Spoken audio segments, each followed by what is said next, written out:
check, good. So I'm Max Ceron, Max Ceron, CWB Association Welding Podcast. Today we have a really cool guest, Welding Podcast. The show is about to begin.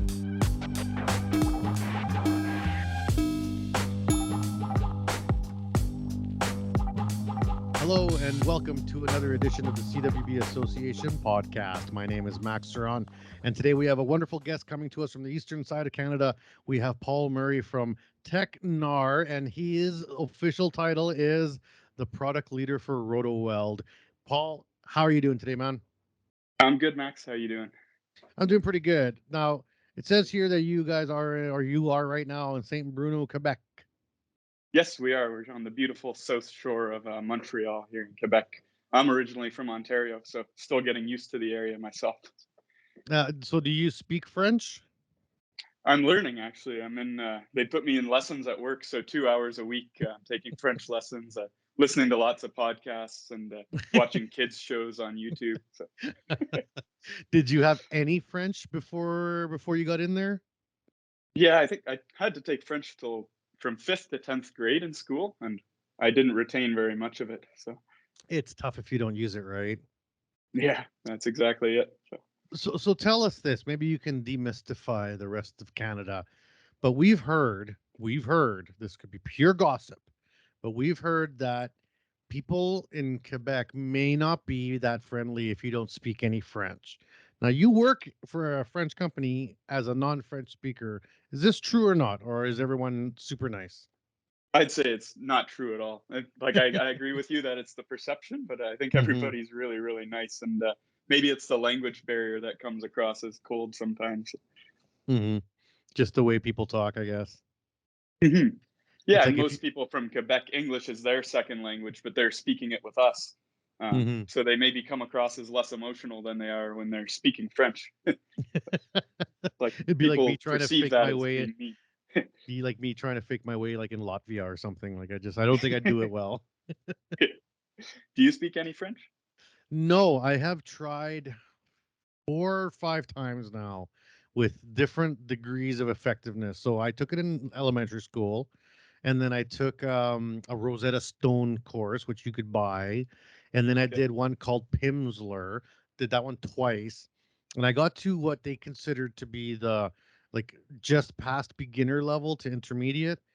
But then I would immediately forget it all. Like literally immediately just fall out my head because I'm not using it, right? So Yeah. I think There's that's a lot of battle. rules and exceptions. So it's tricky. Well, and I come from a Spanish background, and although everyone always says, "Oh, Spanish is the same as French," it's actually not. They have some of the same roots for words from Latin, so they may sound similar in terms of word structure, but the syntax and the grammar are completely different. So that's the tricky part because Spanish has like no rules. French has a lot of rules. Oh, okay. Yeah. Maybe I should have learned Spanish first. Well, I don't know. Does Tecnar have an Or office in after. South America? No, not yet. All right, so Paul, let's get to the meat and bones here. Where are you from? I grew up in Mississauga, Ontario originally. So I started out having no exposure really to welding or the trades, just kind of growing up in the suburbs and following the really academic path through high school. So, What did your parents do? they were in hospitality management. So again, yeah, nobody in my family really had any connection to the trades or any like uncle I could work for when I wanted to get into welding or anything like that. So then what did you go to university for? I assume you went to university then. That's kind of the straight and narrow path, right? Well, actually, I didn't. I remember when I was in grade 12, I looked through like every university program offered in all of Canada and got to the bottom of the list and was like, hadn't even checked off one that really remotely interested me. So I took a year off and actually started working in an automotive shop. And I realized cool. Everybody wants to work on cars. All my friends are going to be mechanics. So I didn't figure it'd be the best trade to follow, but like I noticed nobody knew how to weld. Like when it came to exhaust piping, intercooler piping, things like that. They're like, we know one guy and he's really busy and we have to get him to come weld the car. So I figured, hey, if I become a welder, I'm going to be super useful. All my friends are always going to want my help all the time. So that's sort of what kicked it off for me. That's kind of a double-edged sword having all your friends want you to weld their stuff. Yeah. Now it's funny. I've been doing it over 12 years now. I don't own a welder at home. I don't do it in my free time at all. So it's no longer a hobby. So there you are, working in a mechanic shop, being like, okay, welding for sure. I've done the automotive welding game lots. I actually owned a shop building cars and stuff for a little while. It Oh, was cool. super fun, awesome experience, but not really like a long-term job for me. Not where I live in my area. That's like it got like saturated, and then it was too tough. You obviously found the niche. That's kind of how you found welding. Now, how deep did you go with the welding thing? Did you go to school? Did you sign up for some courses? Did you apprentice, or did you just kind of learn on your own? So when I worked in the welding shop, I never figured out welding. That like it was just a MIG welder, but the knobs on the machine, no one knew where to set them. I never learned anything, but I ended up signing up for Sheridan College and took their 1 year welding techniques program. So once I had gotten that certificate, that was really the foot in the door to where Mhm. welding shops would actually hire me after having that. I explored before doing the program, but no, none of the employers who responded to me were willing to really hire someone who knew nothing about welding at all. So yeah, Yeah, so it's I tricky when someone just says, "Oh yeah, I know how to weld." It's like, okay, well, do you have any certifications? No. That's a tough hire. yeah, and I was more like, hey, I don't know how to weld, but I want to be a welder. So So you finished the 1 year program at Sheridan, which I heard is a fantastic program. I've it heard, was I've talked to awesome. I've talked to a lot of people that came out of there, really loved it and followed through. So what was your steps after the college? What was kind of your follow through plan? So I immediately started applying to jobs, and the first one I found was fixing shipping containers. So the yard where they come in is like customs bonded, and if there's any damage to the container, it can't leave that yard till it's been repaired. So they have to have a welder on site, and I came out of Sheridan, and I knew how to weld two plates together on a table, and it had to be a lap joint or a groove. And suddenly here I am having to do horizontal welds on sheet metal that's torn open, and it's absolutely an eye-opening experience to start welding in the real world. Did you have to gouge stuff apart and cut stuff apart and stuff like that too? Yeah, so it was a lot of Frankenstein work. You have a damaged shipping container, you cut a chunk out of it, and you go find a good one in the garbage pile that has, that's the left-hand side of it isn't damaged. Cut that one out and then go fit it into the other one. And then Oh, all the challenges of trying to make a weld after you've oxy-fuel cut the two pieces with, just by eye. So it was yeah. a huge learning curve for me. But in the end, it was so cool that the thing comes in damaged and it leaves fully repaired with a fresh paint job. And you really get to be proud of the work you do. So Awesome. How long did you do that for? it took me about one summer before I realized I didn't want to do that for my whole entire life. It was difficult labor, and I don't think it would have been a very fun job into the winter either. Um, so that's when I started looking at more college and university programs while I was working in that job. And I found the welding engineering program in Waterloo still didn't really pique my interest. But then I stumbled across the welding technologist program at Conestoga College. Mhm. It was 3 years, but it wasn't the duration that hooked me, and it was the course description. It's very, very hands on.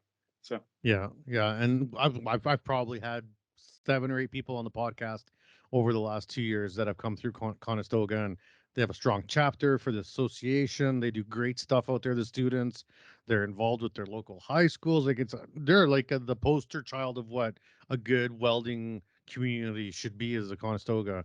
And mhm. and is it the teachers that make it so magical? Is it the program? Is it the industry or the local or what is it that makes that program seem to just stick so well?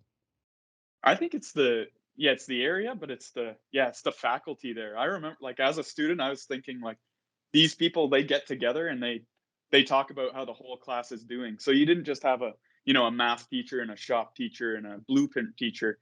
Like, you'd ask a question in the shop and they're like, "Didn't you just learn that yesterday in blueprint reading?"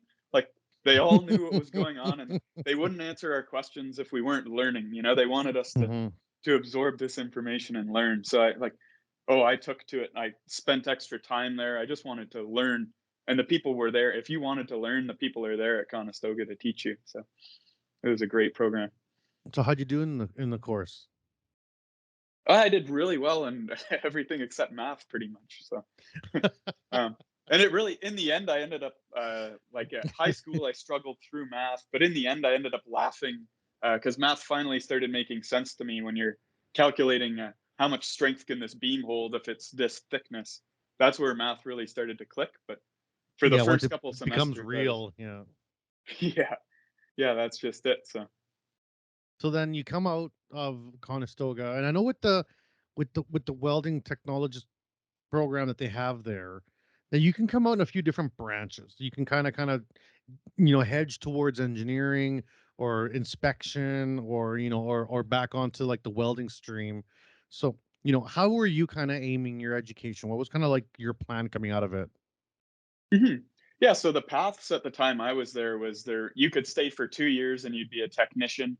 So you're going to be more on the shop floor, working through day to day issues, keeping machines up and running, more like a shop supervisor type role. But I stayed for the next year, the third year, which is the technologist. And at that time, they hadn't split the stream yet, so they taught us robotics and inspection, but we didn't Mm, focus on one or the other. So we got a yeah, we could have come out and there was 100 different ways to go. So straight out of school, I ended up with Lincoln Electric. So straight into sort of the technical automation side of things. mhm. But I had also looked at jobs with, their Magna companies are always hiring, always looking for Automotive, Conestoga yeah. grads. Yeah, because they know, hey, these guys know robots and they know welding. So Mhm. So how yeah. did you like Lincoln? I know lots of people that have gone straight from college, whether they're engineering or a trade college, into Lincoln. They seem to like try to swallow up the grads. How did you like it? Mhm. Oh, I loved it. It was an awesome experience. I couldn't have learned more in the 7 years or so that I was there. And coming out of the technologist program into the 9 month Lincoln program, Lincoln's really, they're hiring a lot of engineers of all disciplines and turning them into their own welding engineers. And I was just so lucky enough that I took the welding engineering technology program. So it was like a 9 month review course for me. So Hmm. I got to really solidify all of my knowledge and add product knowledge to it.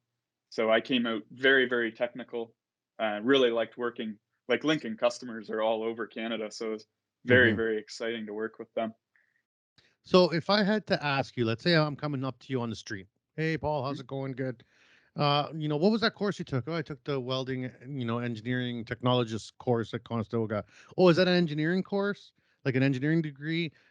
Well, no, not really, but how would you explain that to somebody on the street?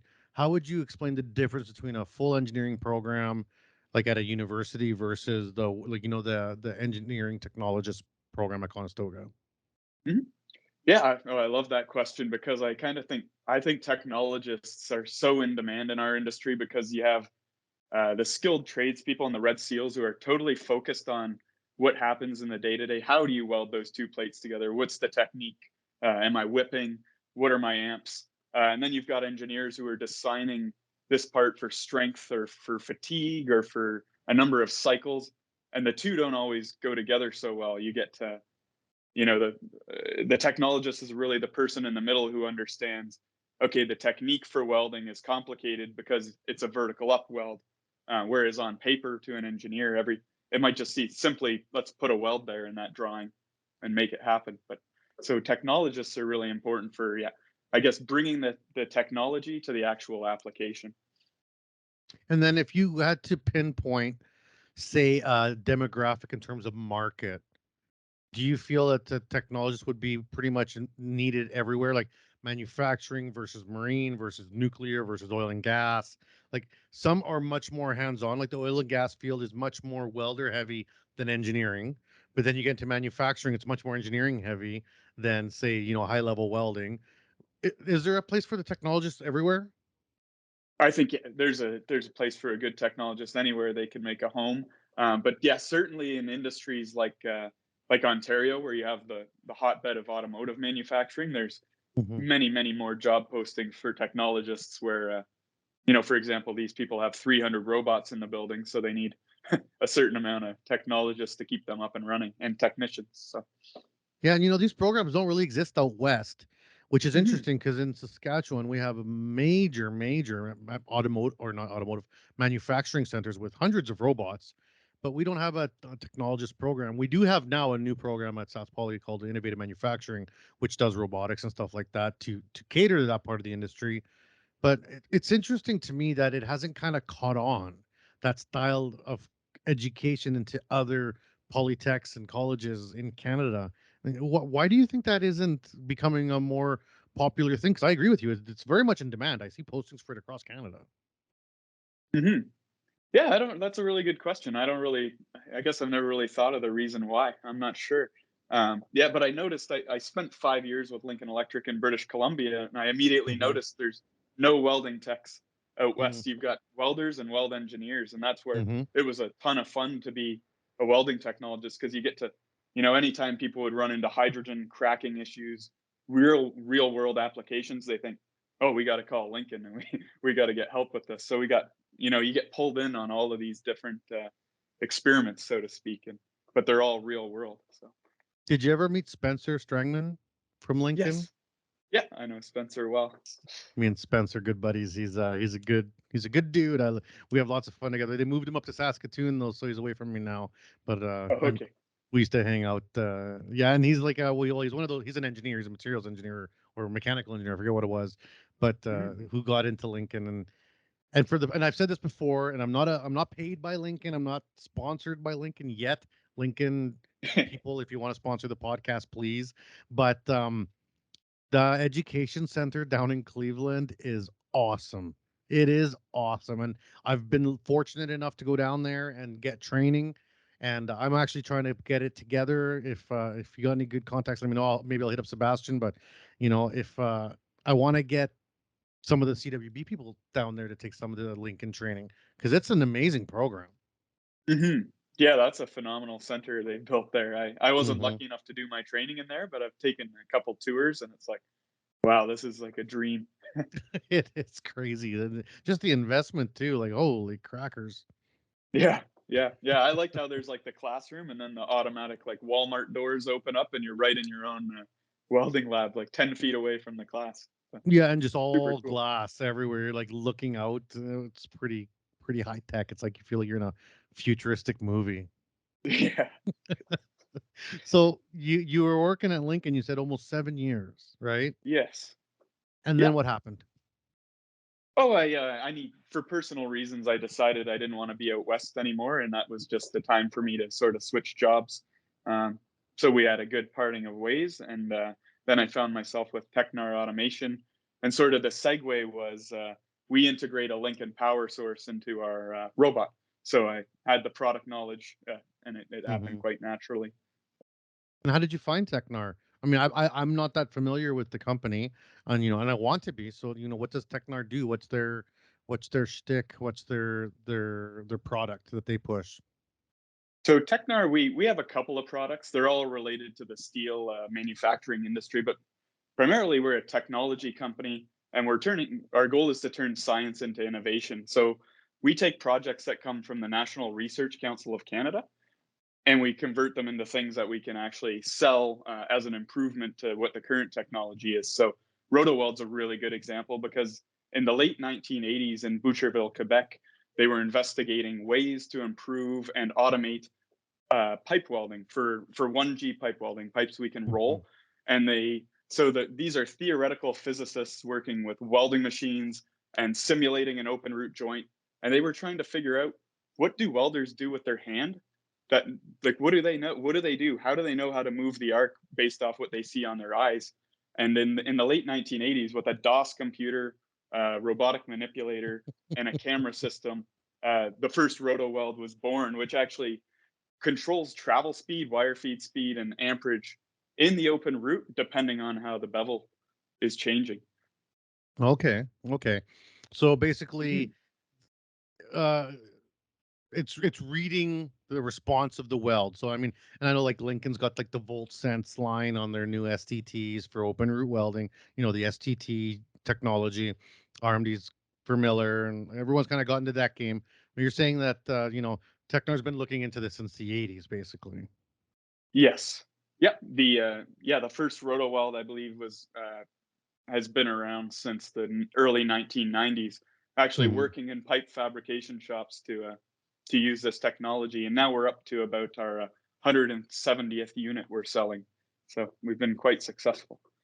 Okay, now what is the unit when you say we've sold a unit? What does this encompass? What do you get? Oh, so a Rotoweld, it's a full work cell for pipe fabrication welding. So it's got a positioner with a chuck, idler rolls which travel on rails. So when you put the roll in the chuck, the idler rolls are already centered to the same center line as the pipe, and then you secure the part. So really working to cut the downtime, all the material handling that comes with pipe welding.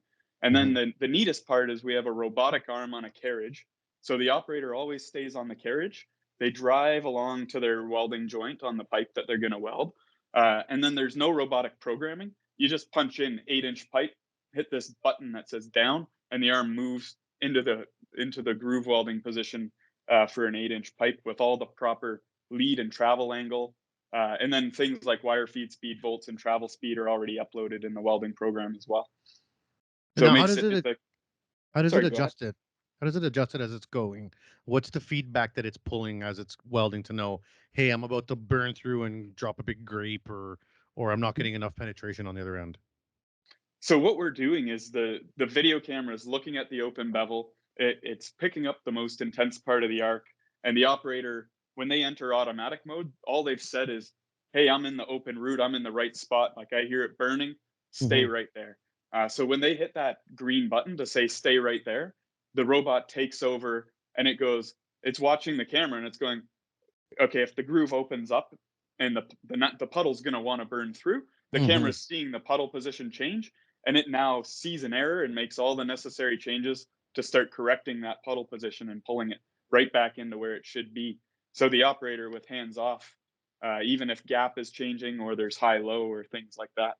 Okay, that's interesting. So, what about if there's no gap? What about so this is the root weld. What about like the fill and cap? Yeah. So all the technology for us and through our experience of what's critical to the customer, we're super automatic on the open route. Once we've got that weld in, we're pretty confident to just go into spray transfer, GMAW or flux core, and just let Just it hammer pour it till the in. pipe's Yeah. filled. Yeah, yeah, What yeah. kind of wire So are you guys using? on the root pass, we pretty much always use a ER70S6 MIG wire, unless we're into something like a low temperature application or duplex or stainless. And we're using the Lincoln STT process all the time to manage the open root.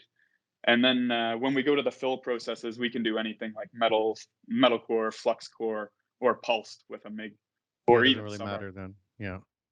So I'm interested if with the Tecnar, it's mated to the Lincoln, the STT, and the surface tension transfer. I believe it's what it is, Yeah. which is very much related to voltage adjustments on the fly, right? It's kind of like the game of what it is, pulling and extracting that voltage based off the puddle. Now, does this system also work with other welding machines, or is it like a kit that's designed and built for the STT? Or like if a customer were to call Tecnar and say, hey, I want to set something up but with Ferronius instead with CMT, can we do this for an aluminum pipe or something? I'm just crazy thinking now, but Mhm. we weld 10-inch aluminum pipes all day long out here. We want to do CMT, which is awesome for aluminum. Everyone knows that. Can we mate it? Can we do that? Yeah, no, we promote the Lincoln. So we run in every single unit we make, we put a Lincoln PowerWave S500, and that's for the reason that it's very advanced on the technology side, very good for a number of applications, and very, very serviceable worldwide. So it's the voltages it runs on. It's a 50, 60 hertz machine, and we found, yeah, for turnaround timing, we have a big part of our motto is keeping our customers up and running. So we like to be paired with Lincoln Electric, where we generally have immediate service on any Mm-hmm. problem we have. And that's something that I mean, Lincoln has a wide net, right? Even when I was working in Ghana, it was we had half the machines ESAB and half the machines Lincoln, and I mean they all do what they need to do, but finding parts for the Lincolns was a lot faster for us. For the ESABs, and maybe not impossible, but Lincoln seemed to have a lot more distribution centers kind of around the Mhm. world. Yeah. And I've heard that can vary based on locations. Like certain manufacturers are very strong in some places and weak Hmm. in others. And yeah, we found that Lincoln has quite an impressive worldwide network. So, A footprint everywhere. Yeah. yeah. It's like when I was working for Brandt Industries, I remember being in Russia and I seen a Brandt a Brandt Oh, dealership, and I was really? like, man, we really are everywhere. I can't even get away from this place. Like, I had just left there to go teach at the college, and I'm in Russia, and I'm seeing Brandt. I'm like, they're following me, but I mean that's a good thing. Mhm. Yeah. So okay, so you get hired at Tecnar, you come in, Lincoln, right? You know the Lincoln family and their products. w- you know some robotics, some of that end of it from your Conestoga training, your college training. What were the gaps that you encountered coming into this new company? You've only been there since September, so like 9 months. What were some of the gaps that you were like right off the top being like, "Ooh, this is a learning curve. I'm gonna have to figure this out." I guess the big gaps and yeah, the learning curve was really learning to be a product manager. So it's Lincoln, the job is you hear your customer has a problem and you dive on it like a grenade, right? You right away Mm-hmm. roll up your sleeves, get out, if you have to weld with them or grind, help them, and you show them that you're hands on. And the role of product leader, have really had to shift gears into more of a management role, more of what's going on with engineering, marketing, service. Are all of our customers happy? It's really, yeah, really a role that's the end output is what is the product? What should it be? What should it look like? So it's a Mm-hmm. really exciting and fun job for a technologist because you need to be future looking in this role. So what does it need to be in 5 years, 10 years, and 20 years from now? Okay, well, that's super interesting. So what we're gonna do is we're gonna take a quick break now for our sponsors, and when we get back, I want to hear some of these future dreams and what you envision kind of being the future of the industry, and maybe even where education needs to go, where the welders need to go, where the products need to go. So don't go anywhere. We'll be right back here with Paul from Rotoweld / Tecnar, and make sure you don't go anywhere. We'll be right back. And we're back here on the CWB Association podcast. My name is Max. I'm here with Paul Murray from Rotoweld, and he's going to tell us about some of the crazy things that are coming up or where he envisions the future. His career has led him from, Mississauga into welding, and then welding into college into Lincoln into Tecnar. We got this cool path. Well, there was a little break in there doing shipyard containers. That sounded actually like a pretty fun job. And now we are here, and he's learning to be a manager of a product and a product line, which, I remember my first steps into management. I thought, I mean, how do I say this? When you're not a manager, you about your manager.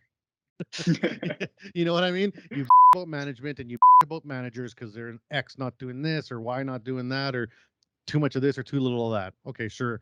And then you get to finally be a manager, and you realize that it's really not that simple. There's a lot more things you need to be aware of and cognizant of, and keeping people moving, and all the pieces of the puzzles that interact with you within your company. These cogs have to fit. You're learning that those processes now, and so awesome. It's a learning curve. Kudos for you. But now you have to start doing something that you do as a manager that you don't do as much as a worker, and that's trying to create a vision, right? Which is something that's important for a manager to understand early in their careers, is that people aren't hiring you now so much for your hand skills.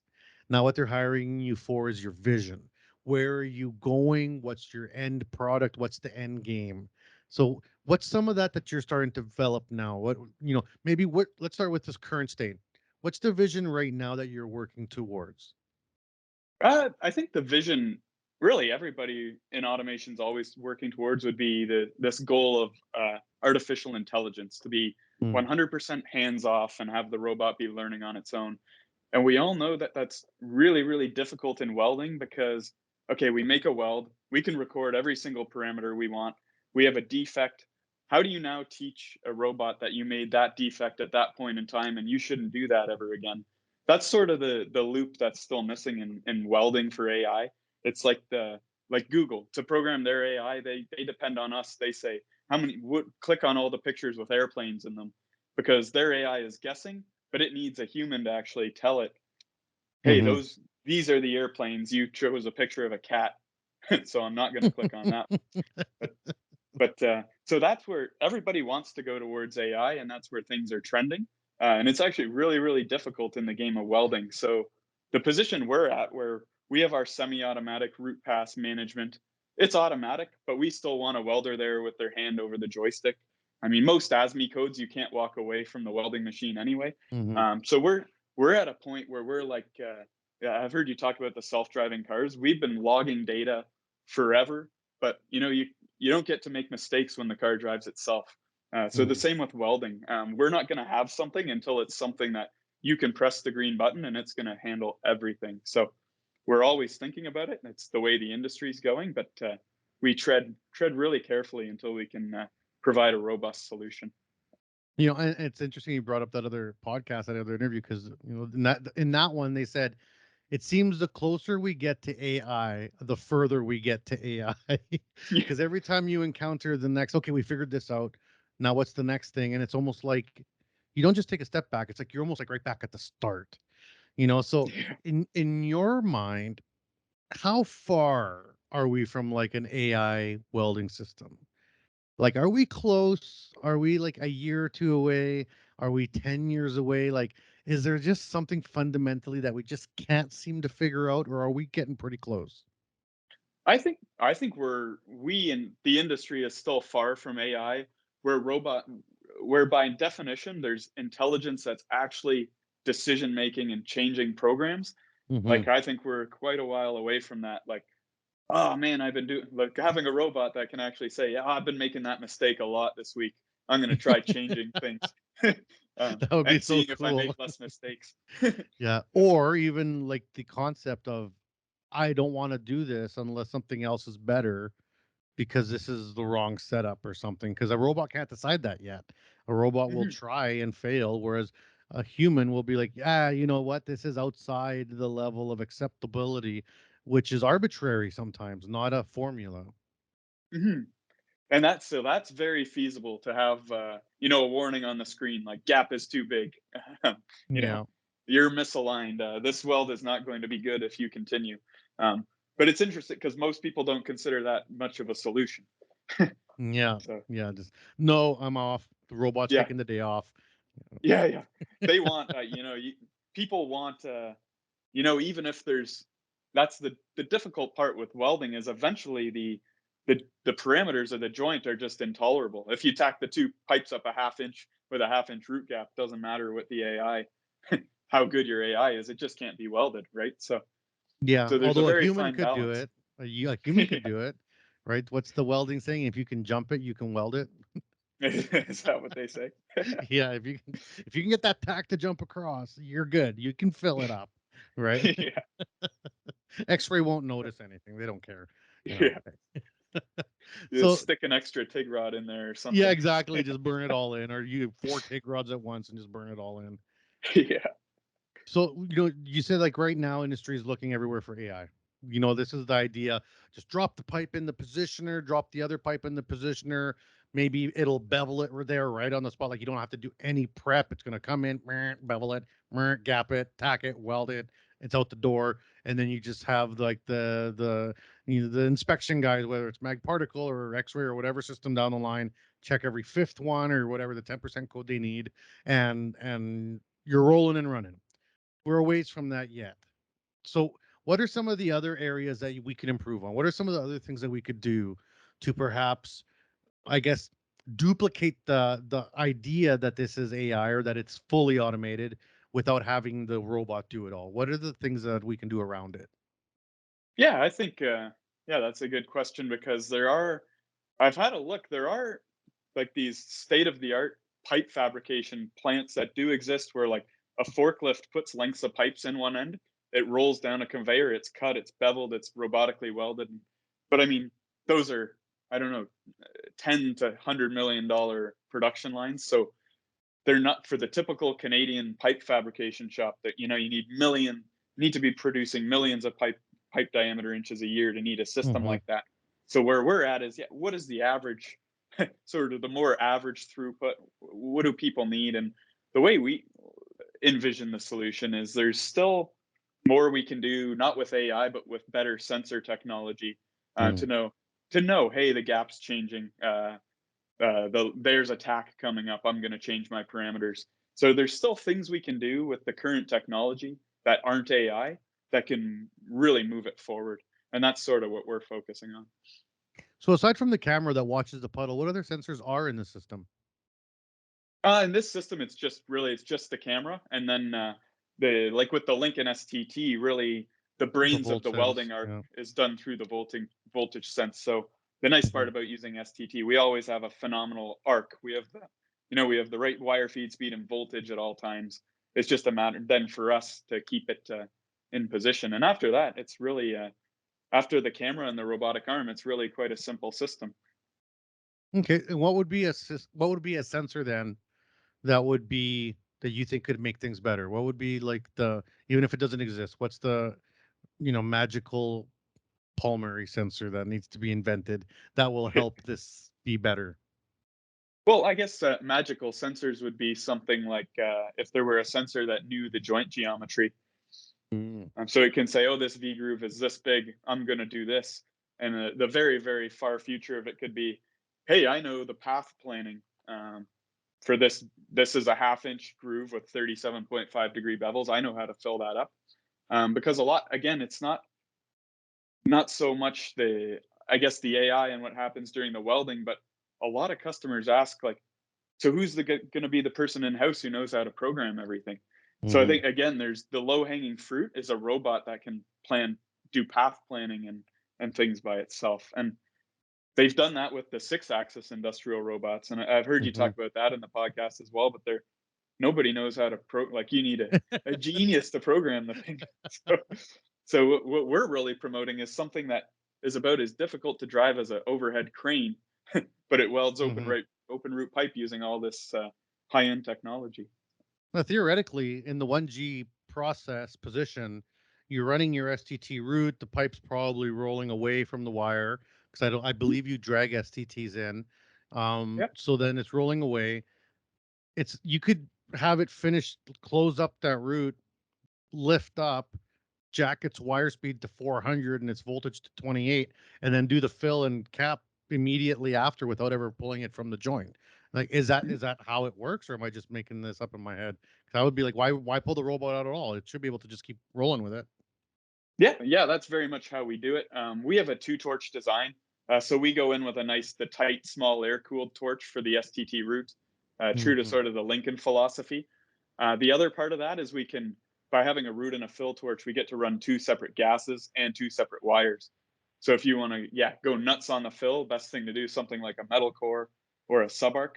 And a So bigger we put in our wire. Yeah. exactly. Yeah. So once we have the bigger the pipe diameter, we say, sort of the rule of thumb in MIG welding on pipe, for every inch of diameter you have, you can put down 1 pound per hour of wire while filling. So on an 8-inch pipe, you can't pour more than 8 pounds an hour, Hmm. or else it's going to spill. It doesn't have time to solidify. Um, so one of the really cool things is like experimenting with Lincoln hyperfill, for example. Some of those things really help to break the norm of what we're used to seeing in welding. So Yeah, hyperfill is still, I think, even just a podcast I recorded that hasn't been released yet, but it's like I got to play with that and it kind of rocked my world because I didn't believe it. I thought it was bull. And I was like, this yeah, doesn't work. Then I got to play yeah, with it. I'm like, it's working. What the hell? This isn't supposed to work. yeah. The part I couldn't believe with it too is like if I take a 1/16 metal core wire, turn it up that high, and try to weld, I'm like, I can't move my hand, like I'm not used to it. But Yeah, hyperfill just felt like normal. I was welding with 035. It's like, Yeah, except that you're really, 1 inch puddle. yeah, and your gloves melting. Yeah. Yeah, the whole plate's just glowing red hot. You're like, whoa, how much heat did I just pour into this thing? Yeah. So then what does Tecnar have in its radar going forward? What are some of the new products they have coming out? What are the audiences? You said you want to create stuff that's easy for the user, not for the $100 billion company, maybe for the mid-level company. Is there thoughts of maybe like scaling down smaller companies? Is there smaller automated solutions? What do you guys got coming down the pipe now in the next future? Yeah, we're looking at really just focusing on what we're good at with the Rotoweld, envisioning our next generation. But really, the 3.0 is still a really modern machine, and it's got lots of horsepower left in it. So we're really just working on promoting that technology. May like I think it's even a little bit ahead of its time, so it's quite Mm-hmm. robust.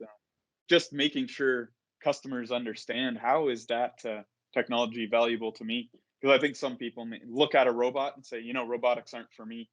And this one's really quite simple to operate. So it's a lot different in the fact that it looks like it has a robotic arm, but there's actually no programming, to Mm-hmm. say, like with a 6-axis robot, you have to say go from point to point at this travel speed, and it's quite complex. Our robot is just operated by a toggle switch. What's the minimum maximum pipe size? We can go all the way down to 2-inch. And really, we could go smaller, but there's not much of a use case for automating 1-inch pipe welding. Mm-hmm. And then we go all the way up to 48-inch. And this is on the same machine, or you need? I mean, obviously the idler things would have to be. Do they adjust out and in? Like how? If can I take a 2 or a 4-inch pipe and then pull that off and put in a 36-inch pipe? Same machine. Can I just do that? Yep. Yeah, it's pretty cool. Really? Like the jaws you see on the chuck are exactly what you'd be used to seeing on any tilt rotate. They have those quick Mm-hmm. release pins. You put them in the right place.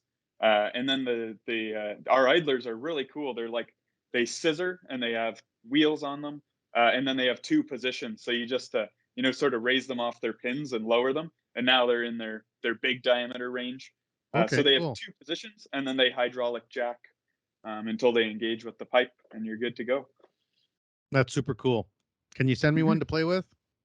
Yeah, we'll see if we can stick one in a crate for you. Do they run off 110 power? Yeah, I think the robotic arm can move on 110 for I got trade shows. 220. I got 220 in my garage. I don't know.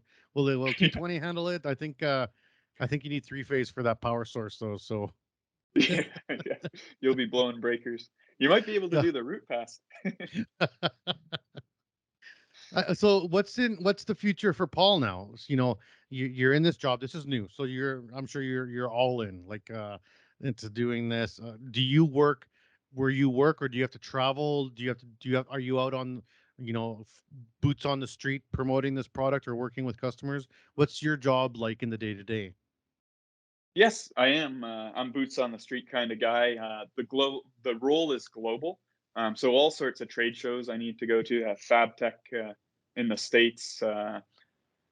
What's coming up? Tube Dusseldorf in Germany in the summer, and then we've built a distribution network. So there will be times when I need to travel to China, Australia, South Africa, perhaps Russia, Hmm. and Europe, South America, all over the world. So it's quite an Have exciting you role. Are you guys signed up for CanWeld here in June? I don't know if we are FabTech Canada? No. FabTech Canada. I'm not sure. I'll take a look. Oh, you're gonna have to take a look, buddy. It's coming Yeah. up in a month here. This podcast will Oh, get that's released close. after FabTech. So, Okay. sorry for the people that are listening to this being like, "Oh, it already happened." But, yeah, I'm gonna get someone to email you because I'd love to have you out there, even get to meet you because it's in Toronto this year. So, Oh, that'd be it's down awesome. the street from you. But I will also be at FabTech Atlanta, and I think it's November 8th to 10th. We'll be there. So, I'll see you down there in the States too. Awesome. Are you guys going to be taking your setups to these conferences? Do you take the full meal deal to show people how it's done? Yeah, we've got a demo unit, which is basically it's the full meal deal, just not a full length. Normally, we sell a 40-foot long for welding 40-foot long pipes, but we have a compact demo unit, which is sort of like a 12-footer. Mm-hmm. That's cool. And does it actually like you run welds and do the joints live in front of people? Depending on the show, Yeah, like a lot of times at FabTech, we don't. you Yeah, have some arc limitations, yeah, yeah. That's it. So, just blinding everybody that's walking by. yeah, yeah, and it's usually, I guess, the cost has increased for, I think the areas where you're allowed to weld and things like that too. So Mm-hmm. there's some Mm-hmm. complexities to it.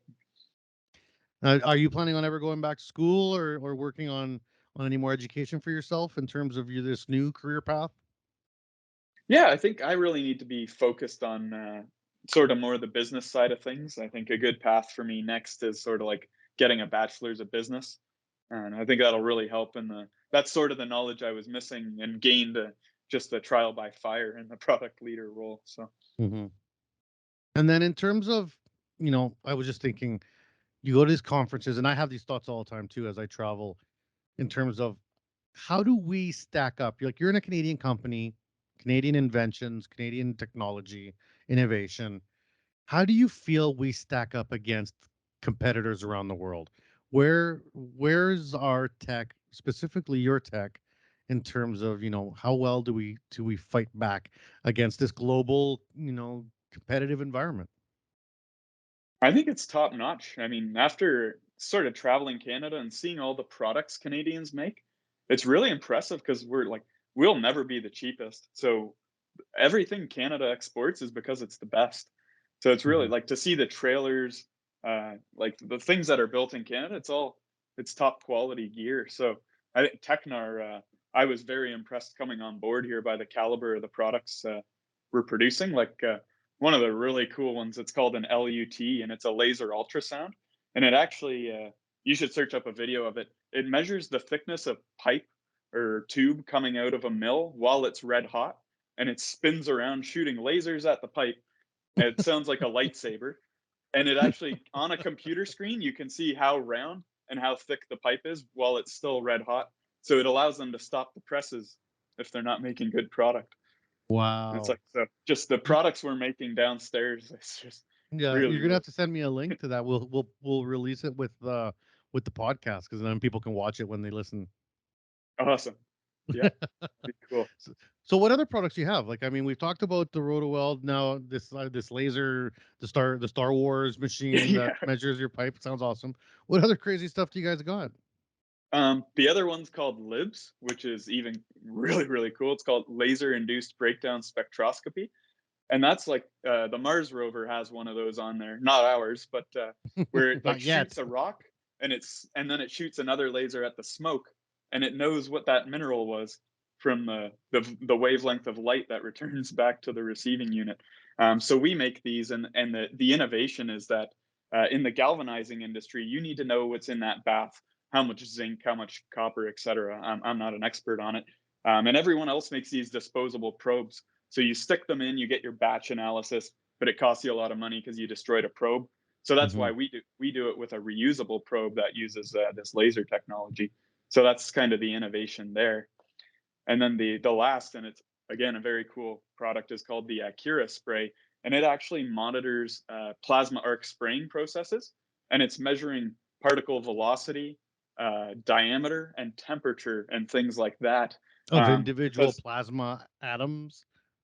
yeah, That's it's something. I'm not sure if it's the atoms or the particles, hmm. but what it's doing is we had noticed this problem around the world where if you spray plasmas, you can have two robots, exact same voltage, air pressure, everything, and the coating won't apply the same.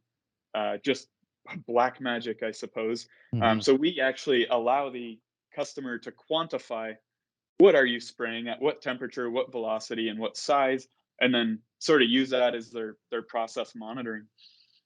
Okay, that's cool. So basically, everything you guys do there is magic. Yes. Yeah, it's to try to solve a problem and close a gap that no one else had identified prior to us. And I'm flying out in 2 weeks here to Vancouver, and I'm gonna get a tour of the NRC lab, which I've Okay. never been to. And have you been to the NRC lab? Yes, yes, I was lucky enough to work with them hand in hand a little bit with Lincoln in Vancouver. Yeah, so I'm gonna be out there in 2 weeks here, and I'm super pumped. I've never been out to the lab, and I've been to Vancouver a lot. So my family used to live out there, but I'm pumped to play with the toys they have there. So if they let me. Yeah, I think they have a couple of really cool robots there, right? For hard Yeah, facing welding, and yeah, awesome, that's man. awesome. Well, this is coming up on the end of the interview. This has been super, super fun, Paul. I've had lots of fun with you. Same here. And you've heard me ask this question before on other podcasts, so now it's your turn. For the young Canadian coming up in Canada, and maybe they looked at engineering just like you did. You looked at the list of universities, the programs, and nothing's really spiking your interest. You kind of like working with your hands, but you don't. You're not sure if you want to be a welder necessarily. You know what would be some of the a little bit of guidance, or some observations you've made in your life that would be helpful for them? Yeah, I'd say number one with looking for a job or anything like that. It's you got to get out there and get it. I mean, you got to try to meet people or go in with a resume, go in person. I think everything's so online now, so impersonal, but the best jobs come from making a real connection. And then I think the other big piece of advice is never stop asking questions. Like there's so many, when you enter the trades, everyone's going to be older than you and more experienced. And I think sometimes we get afraid to ask stupid questions and embarrass ourselves. But I think what actually happens when you're open to asking questions is you show a lot of humility, and then people kind of take you under their wing because they're like, if you don't know anything, they're going to think this poor guy needs help. So it's I think the come best here, thing come here, you someone little can dum. No. do. Yeah. No, and that's true because people get shy. I guess people are afraid to look dumb, right? And people are afraid that, oh, if I ask too many questions, they'll look dumb. And there's a caveat there. I mean, there's a line, like if you ask the same question 48 times in an hour, okay, we have an issue, but you shouldn't be afraid to ask that question the first time ever. The first time for sure, every time is a go. Ask because you don't know, and there was only one way to know. And if you don't ask, you don't get. Yeah, that's just it. All right. Anything for people that are interested in your company and what you're doing? How do they get a hold of you? How do they check out the cool stuff you guys are doing? Yeah, I mean, they could always check out either Tecnar.com or Rotoweld.com. Both super easy to remember, and there's all sorts of ways on those websites to get a hold of us or send us an email or anything like that. And if it's from the Rotoweld website, I'll be the one who sees it. So Okay, very easy to awesome. get a hold of. Awesome. Any shout outs for anybody before we finish this off? I guess I'd like to say hi to everybody at Lincoln who I ever worked with. Hopefully some of them listen to this podcast. And yeah, that's about it. All right, you hear that, Sebastian Tremblay and Spencer and Rick and all you guys? That he just said you're taking me out for supper and beers. I heard him say it. You guys are all taking me out, right? Yeah, on the expense account too. See, he even knows about the expense account. All right, okay. I'm not the only one. All right, cool. Well, thanks a lot, Paul. I really appreciate that. And I hope I see you, even if you just come up quick for FabTech Canada, Weld. It's June 14th to 16th at the Toronto Congress Center. So, you're just down the street, basically, in Quebec there. You should come up, and, it might be too late to get your company involved, but it'd be nice to have you up there anyways representing. And I can get you involved in some of the networking and introduce you to a whole bunch of people there, too. Awesome. I'll have a look right now. All right, man. And Okay. you take care. Max. Yeah, you bet. And thank you for all the people that have been listening. Podcast still growing. We got a steady train, and we're gaining steam, and the library's getting deep. We're cutting close. I think this episode is like 76 or something like that. So we're getting up there, and I couldn't do it without all the listeners and all the great guests that I've had. So make sure you guys keep downloading, sharing, and following us, and make sure you become a member of the CWB Association. It's free, and we got more stuff coming up all the time, including free classes, courses, training, and of course, access to our bursaries and scholarships of your students. So make sure you stay a part of us, and we'll talk to you next week. Thank you very much. We hope you enjoyed the show.